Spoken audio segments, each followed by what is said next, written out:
하나님 아버지 감사합니다. 무더운 날씨 가운데도 저희를 지켜주시고 또 이렇게 예배 자리에 불러주시니 감사합니다. 특별히 감사한 것은 하나님의 백성을 주의 교회로 인도하여 주시고 또 등록하게 하셨습니다. 하나님 이곳에 뿌리 내리게 하시고 믿음 자라게 하시고 하나님의 나라에 가기까지 믿음 안에서 견고히 세워지는 하나님의 백성이 되게 하여 주시옵소서. 아버지 하나님, 우리의 택하심과 부르심을 견고하게 하는 우리들이 되게 하여 주시옵소서.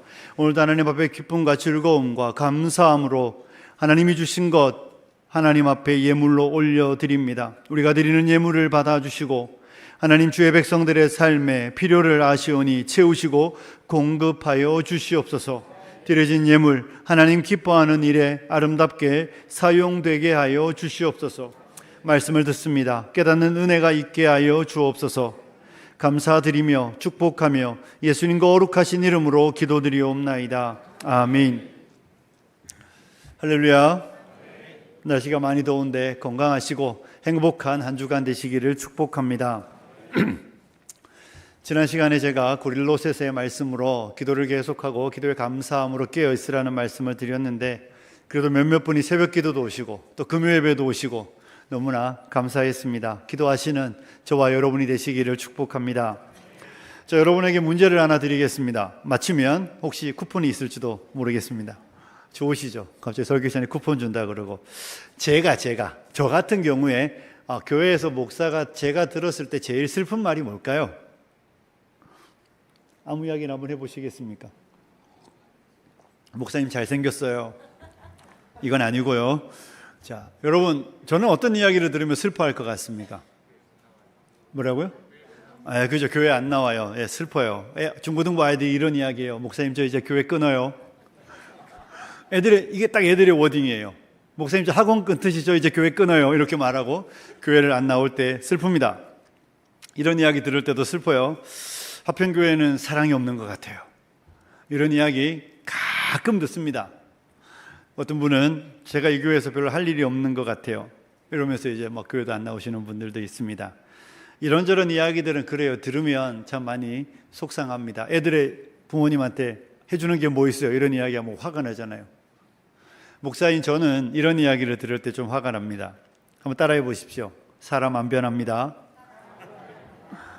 옆에 계신 분에게 한번 해보십시오. 왜 이렇게 안 변하세요? 여러분, 사람 안 변한다는 이야기 저 되게 슬퍼요. 세상 사람들이 그래서 이런 이야기 하잖아요. 사람 못 고쳐 쓴다. 그죠? 사람은 고쳐 쓰는 거 아니다. 이런 이야기 합니다.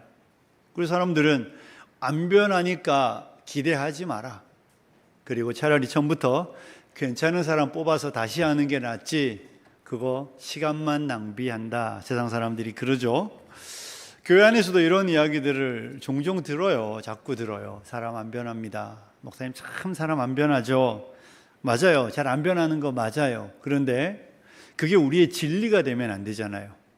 만약에 사람은 변하지 않는다가 진리가 돼버리면 설교는 할 이유가 없는 거예요. 예배는 드릴 필요가 없습니다. 기도는 뭐 하려고 합니까? 아니 어차피 안 변하는데. 하나님의 말씀을 듣는 목적이 최근에 저희 집 근처에도 타로집이 하나 생겼더라고요. 점 보는 집. 갑자기 궁금해하시지 마시고 생겼더라고요. 그 사람은 자기 미래도 모르면서 남의 미래를 자꾸 점쳐주겠다고 이야기를 하더라고요. 여러분, 우리가 혹시 기독교 신앙 안에 있으면서 우리가 예수를 믿고 이 예배를 드리는 목적이 불확실한 미래에 대한 분명한 소망을 갖고 두려운 마음을 좀 감소시키고 무엇인가 분명한 소망에 대한 이런 이야기로만 혹시 관심이 있다면 여기 오는 거랑 그 타로집에 가는 거랑 크게 다르지 않아요? 어디 점집에 가는 거랑 별반 다르지 않아요? 어떤 연예인이 그러더라고요. 텔레비전에 나와서 이야기를 하는데 저 교회 다녀요. 근데 저 점도 봐요. 이런 이야기 하더라고요. 교회를 다닌다는 말을 하지는 말든지 저 교회도 다니는데 저 점도 봐요. 이런 이야기 웃으면서 하는데 웃을 일은 아니잖아요. 그죠?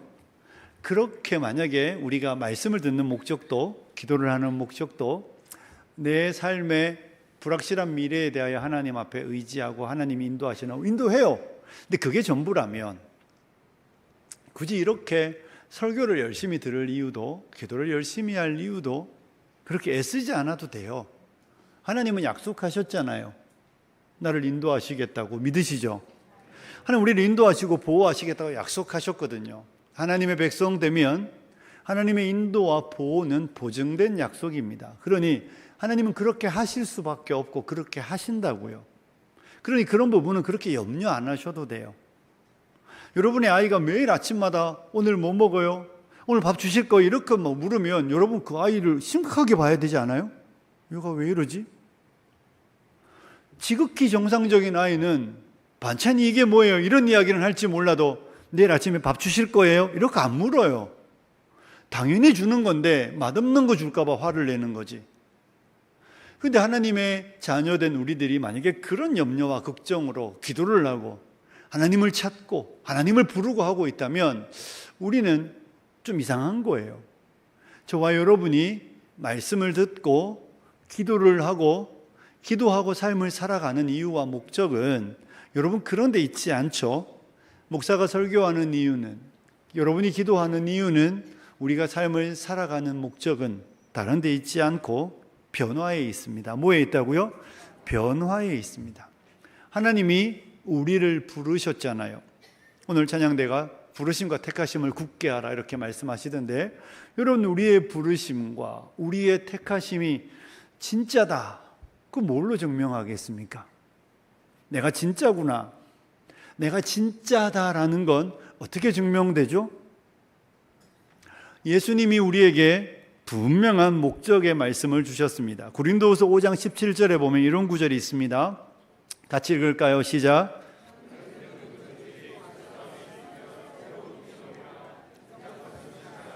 보라 새 것이 되었도다. 아멘. 에베소서 4장 23절과 24절도 읽습니다. 시작. 오직 새롭게 되어 하나님을 따라 의와 진리의 거룩함으로 지으심을 받은 새 사람을 입으라. 아멘. 골로새서 3장 10절입니다. 시작. 골로새서 3장 10절 시작. 자기의 창조하신 이의 형상을 따라 지식에까지 새롭게 하심을 입은 자니라. 아멘. 공통적인 표현이 있지요. 새 사람, 새 사람, 새로운 피조물, 새롭게 되었다. 이것이 성경이 우리에게 주고 있는 공통의 이야기입니다. 그러면서 우리에게 자기를 창조하신 이의 형상을 따라, 창조하신 이의 형상을 따라 거기까지 새로워져 간다라고 말하고 있습니다. 사랑하는 성도 여러분, 저와 여러분이 구원받았다, 내가 하나님 안에 있다, 그것을 증명하는 길은 다른 데 있지 않습니다. 여러분이 입술로 예수 믿는다고 말하는 건 참 중요한 일입니다. 귀한 고백입니다. 그 고백이 참되다면, 내가 예수를 믿는 것이 참되다면 오늘 여러분이 헌금을 얼마 드렸냐 이게 중요한 내용이 아니라 내가 예수 안에 있고 예수님이 내 안에 계신다, 그러면 반드시 그 사람 안에는 변화가 일어나는 줄로 믿습니다. 하나님이 우리를 구원하셨습니다. 그 구원의 목적은 변화입니다. 하나님은 우리를 새롭게 하시기 위하여, 우리 옛사람을 변화시켜 새사람 되게 하시기 위하여 우리 안에 일하십니다. 그러니 변화는 선택이 아니라는 말씀을 여러분에게 분명히 드립니다. 하나님은 우리를 수단으로 사용하셔서 어떤 일을 이루는 것이 하나님의 목적이 아니에요. 구약에 보면 대표적인 하나님의 수단이 두 나라가 있습니다. 하나는 아수르였고 하나는 바벨론이었습니다. 그들은 하나님의 백성들을 연단하고 하나님의 백성들을 훈련하기 위하여 하나님이 능력을 주셔서 사용했던 사람들입니다. 그 두 나라는 하나님이 하나님의 백성들을 위하여 사용한 수단이었지 그들을 변화시키는 것은 하나님의 목적이 아니었습니다. 하나님은 그들을 사용하여 이스라엘의 변화를 위하여서는 일하셨습니다.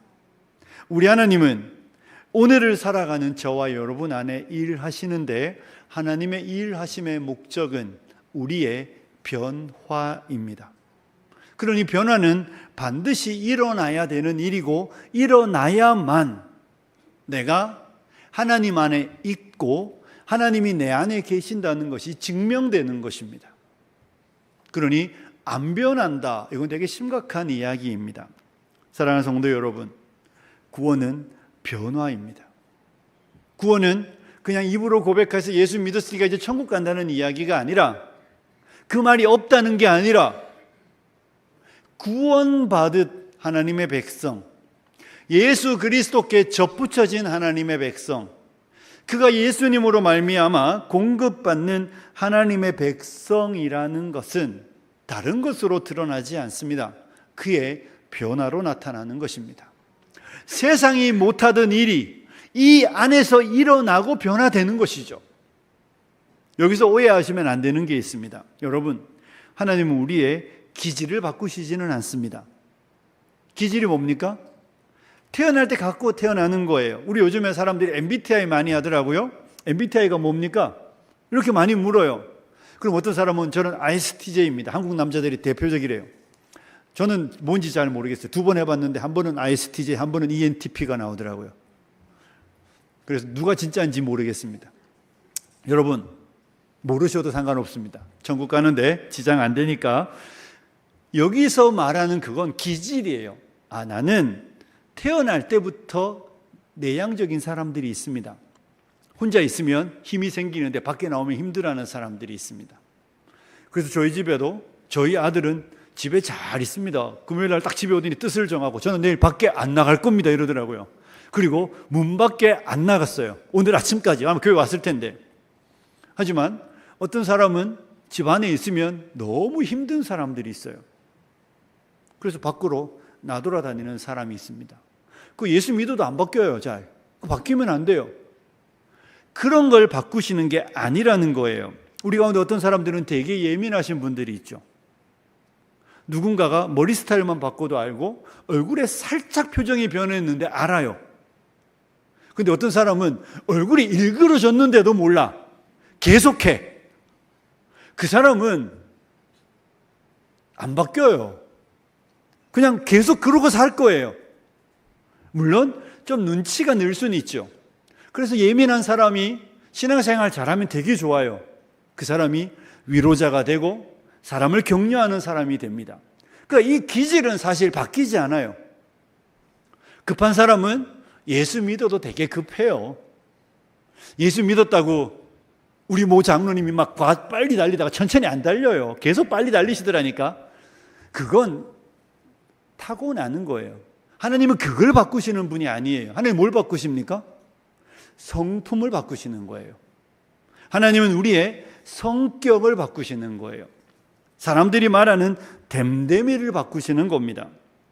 그러니 예수를 믿고 나면 저와 여러분은 성품이 변해야 돼요.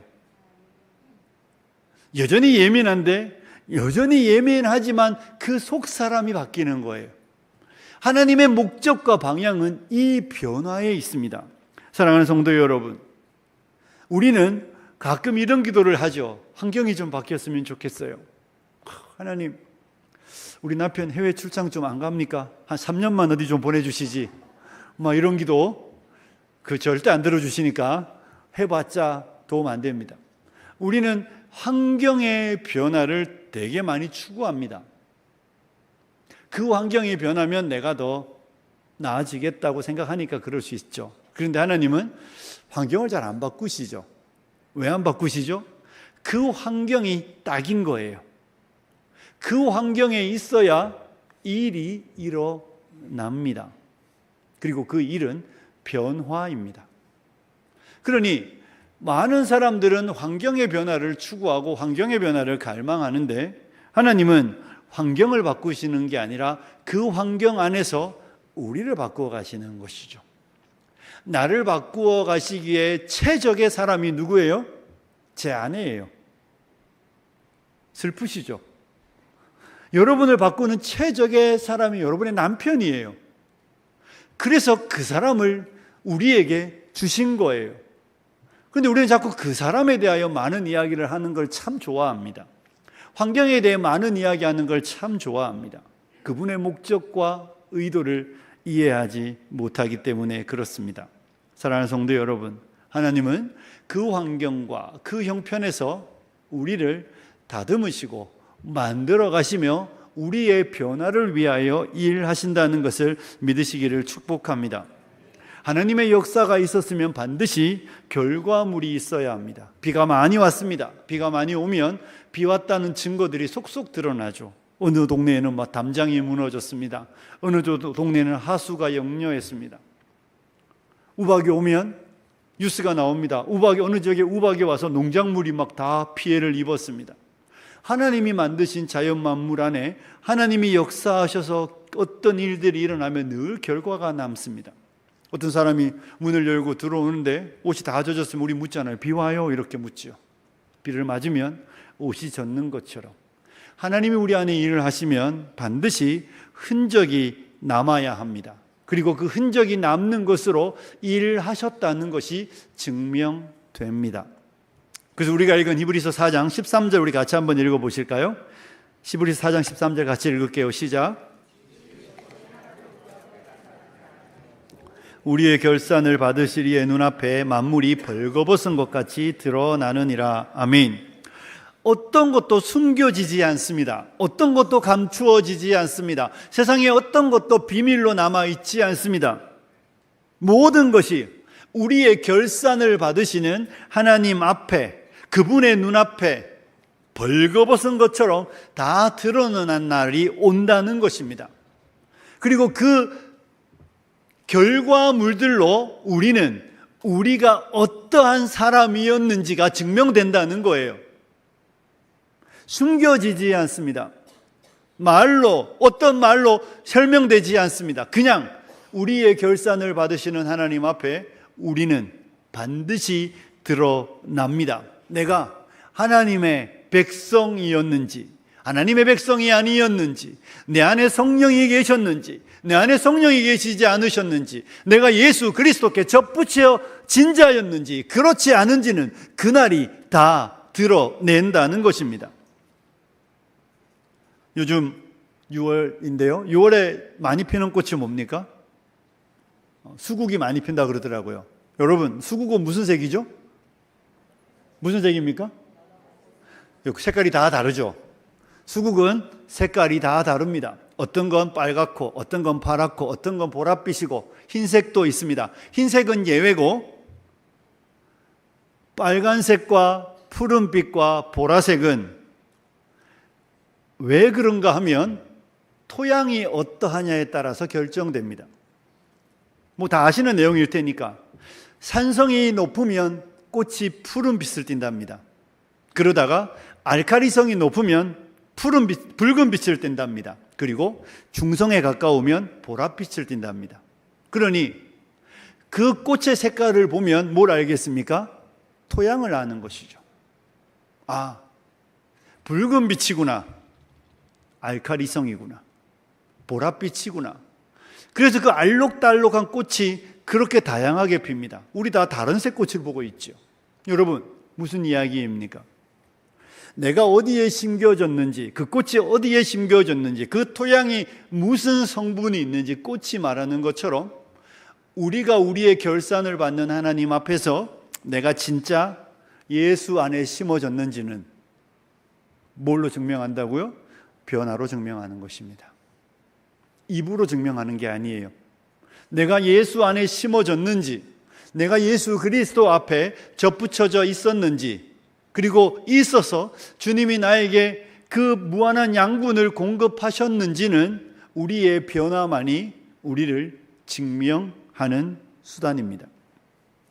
그러니 저와 여러분이 우리의 결산을 받으시는 하나님 앞에서 변화되어야 합니다.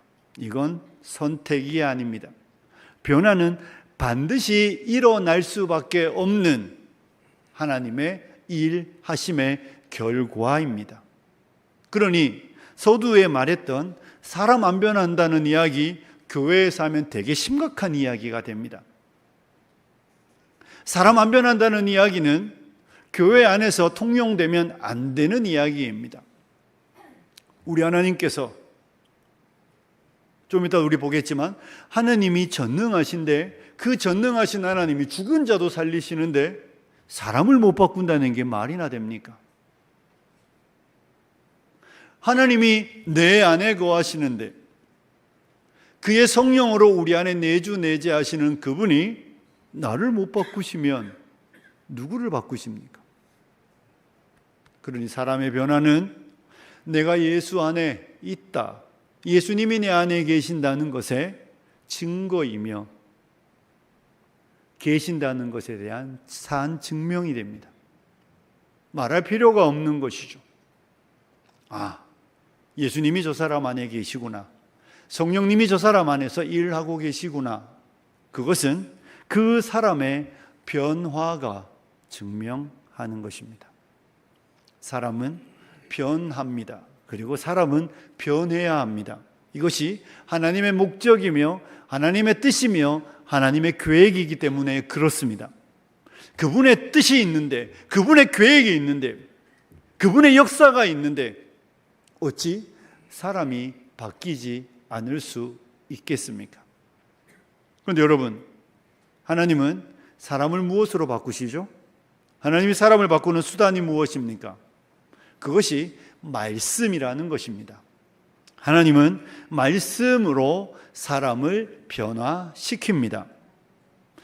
구약에 보면 구약교회가 몇 번 갱신될 때가 있었습니다. 구약교회가 몇 번 하나님의 놀라운 은혜의 역사로 새로워질 때가 있었습니다. 제가 작년에 사경회를 하면서 구약 성경에 나타난 부흥과 관련된 이야기를 했었습니다. 여러분, 요시아 왕 때에 이스라엘이 개혁이 일어나는데 그 시발이 무엇이었습니까?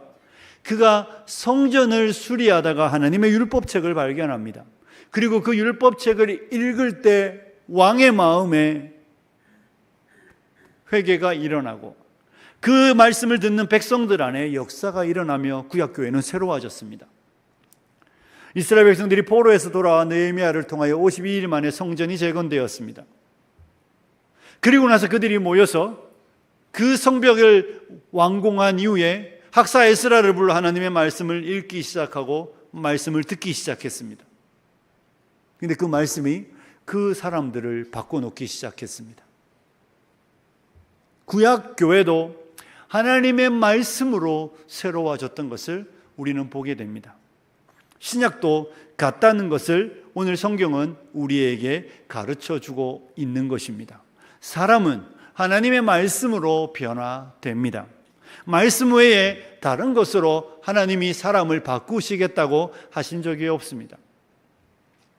그래서 오늘 우리가 읽은 말씀은 이렇게 시작합니다. 4장 12절에 보면 하나님의 말씀은 뭐합니까? 첫 번째 특징이 살아있다라고 말하고 있습니다.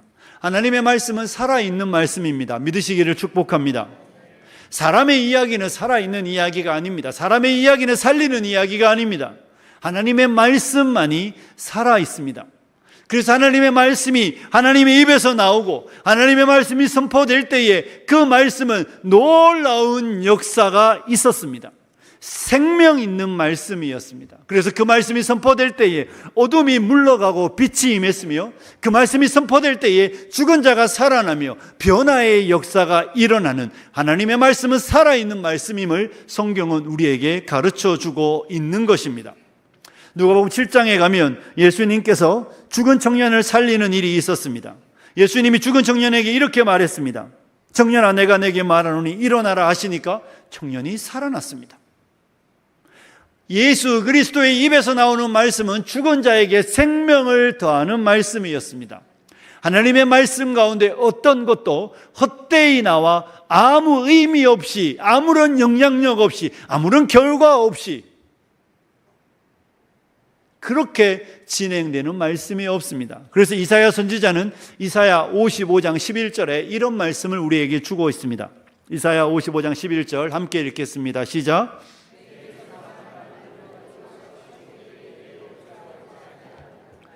기뻐하는 뜻을 이루며 내가 보낸 일에 형통함이니라. 아멘. 내 입에서 나가는 말도 이와 같이 헛되이 내게로 돌아오지 않는다는 것입니다. 반드시 하나님이 기뻐하는 뜻을 이루고 주님이 보내신 일에 형통하게 된다고 성경은 우리에게 가르쳐주고 있는 것이죠. 사실 이 이사야 55장의 전반부에는 하늘에서 비가 내려서 그 비가 생명을 살리고 다시 하늘로 올라가잖아요. 그것처럼 하나님의 입에서 나오는 말씀도 그렇게 반드시 역사한다라고 성경은 우리에게 가르쳐주고 있습니다. 왜냐하면 하나님의 말씀은 살아있기 때문에 그렇습니다. 우리가 말씀을 듣는 이유는 하나님의 말씀이 살아있는 말씀이기 때문에, 생명을 주는 말씀이기 때문에 듣는 것입니다. 동시에 하나님의 말씀은 어떤 특징이 있습니까? 활력이 있다고 말하고 있습니다. 옛날 성경은 하나님의 말씀은 살았고 운동력이 있다고 말했던 것인데요, 활력이 있다는 말이 뭡니까? 유효하며 강력하며 효력이 있다는 것입니다. 하나님의 말씀은 효력이 있습니다. 하나님의 말씀은 능력이 있습니다. 믿으시기를 축복합니다. 그래서 하나님의 말씀은 그 말씀이 선포되는 곳에 놀라운 역사가 일어나는 것입니다. 그래서 하나님의 말씀으로 하나님은 사람을 변화시키셨습니다. 대표적인 사람이 우리가 잘 아는 나 같은 죄인 살리신 존 뉴턴을 들 수 있겠죠. 이 사람은 믿는 가정에서 태어났지만 방황하는 젊은이로 아프리카로 가고 노예 무역 상인이 되었습니다. 노예 무역을 하다가 다시 도망 나와 상선에서 배를 몰다가 어느 날 폭우가 영국으로 돌아오는 길에 정말로 거대한 풍랑을 만나 죽을 뻔한 일을 맞이했습니다. 물을 밤새 퍼내지만 소망이 없었습니다. 놀랍게 물을 퍼내고 있는데, 그가 살기 위해 애쓰고 있는데, 그때 그가 어린 시절에 들었던, 어머니로부터 들었던 하나님의 말씀이 떠오르기 시작했습니다. 여러분, 물 퍼내는 거랑 하나님의 말씀이 떠오르는 것이 그 상황에서 왜 그런 일이 있었을까요? 그럼에도 불구하고 그는 그 상황에서 하나님의 말씀이 기억나자 변화되기 시작했습니다. 하나님이 그를 바꾸어 놓았습니다. 그는 살았고, 그는 다시 영국 땅에 돌아와 신학을 공부하고 우리가 아는 대로 나 같은 죄인 살리신 주 은혜 놀라와 전에는 내가 눈이 멀었었으나 이제는 보게 되었다는 찬송가를 지으며 한 시대를 위대하게 살아낸 믿음의 사람으로 우리 앞에 서 있습니다. 그를 변화시켰던 것은 다른 것이 아니라 하나님의 말씀, 그의 어머니가 들려주었던 그 하나님의 말씀은 그의 영혼이 살아나는데 가장 큰 영향력을 미쳤던 것을 우리는 그의 전기를 통하여 보게 됩니다. 초대교회사에서 제일 유명한 교부가 있다면 어거스틴이라는 사람입니다. 여러분도 아마 다 아실 것입니다. 이 사람도 북아프리카 출신이었는데 그의 어머니 모니카는 정말 열심히 기도하는 어머니였습니다. 그럼에도 불구하고 어거스틴은 그의 젊은 날을 방황하며 살았습니다. 타락한 삶 가운데 살아갈 수밖에 없었습니다. 늘 질문은 있지만 답은 없었습니다. 나는 누구인가? 나는 왜 이렇게 죄를 사랑하는가? 많은 질문을 던지며 답을 찾아다니며 수없이 많은 종교의 문을 두드렸습니다. 그럼에도 불구하고 답을 찾지 못하고 고민하고 있었습니다. 그런데 어느 날 그의 귀에 음성이 들려옵니다. 톨레레게 라틴어인데 펴서 읽으라는 것이었습니다. 그가 들어가 성경을, 우리 성경 처음 읽어가라면 제일 고민이다. 어디 읽어야 될지 모르잖아요. 그냥 이렇게 펴서 읽었습니다. 거기에 로마서 13장 13절과 14절의 말씀이 있었습니다. 낮에와 같이 단정히 행하고 방탕하거나 술 취하지 말며 음란하거나 호색하지 말며 다투거나 시기하지 말고 오직 주 예수 그리스도를 옷 입고 정욕을 위하여 육신의 일을 동호하지 말라는 그 말씀을 딱 펼쳐 읽는데 그 말씀이 그의 마음을 찔렀습니다. 그는 그 말씀 앞에 굴복했고 그 말씀은 그를 변화시켰습니다. 그리고 초대교회 교회사에서 제일 유명한 사람으로 우리 앞에 서 있습니다. 그는 그의 고백록에서 이런 고백을 하고 있습니다. 당신은 내 속 깊은 곳을 찔러 열어버리셨습니다. 나는 당신의 말씀을 듣고 마침내 제 자신을 보았습니다. 하나님의 말씀이 그의 깊은 곳을 찔러 열었다고 말하고 있습니다. 그리고 그때 비로소 태어난 이래 처음으로 그는 그 속사람, 그가 누구인지를 비로소 보게 되었다라고 우리에게 고백하고 있는 것입니다. 이것이 하나님의 말씀이 살아있고 활력이 있다는 의미입니다.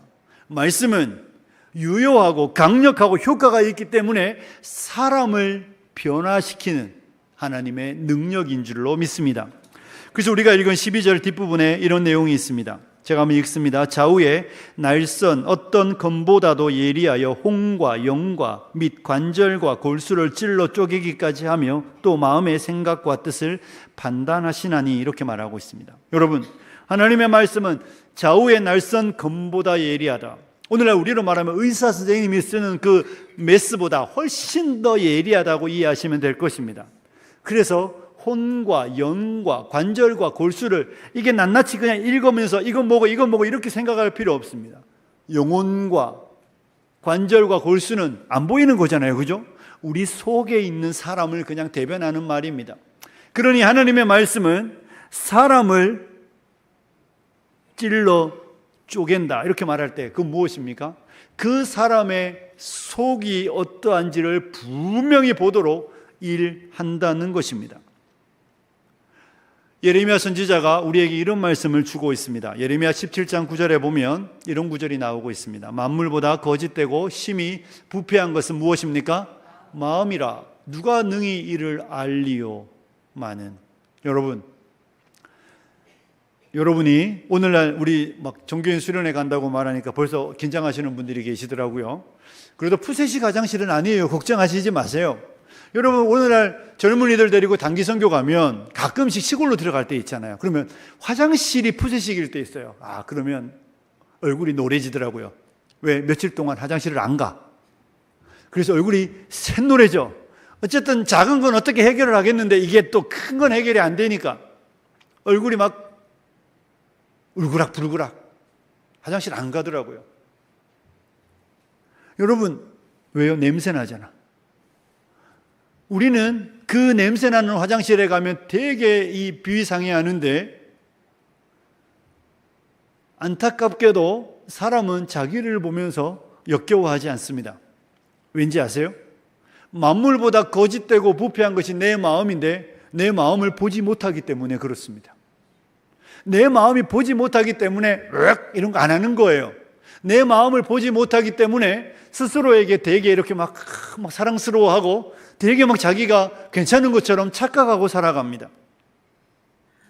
한 번도 자기를 보지 못한 사람이 엄청 자기에게 도취되어 살아가는 것이 사람의 특징입니다.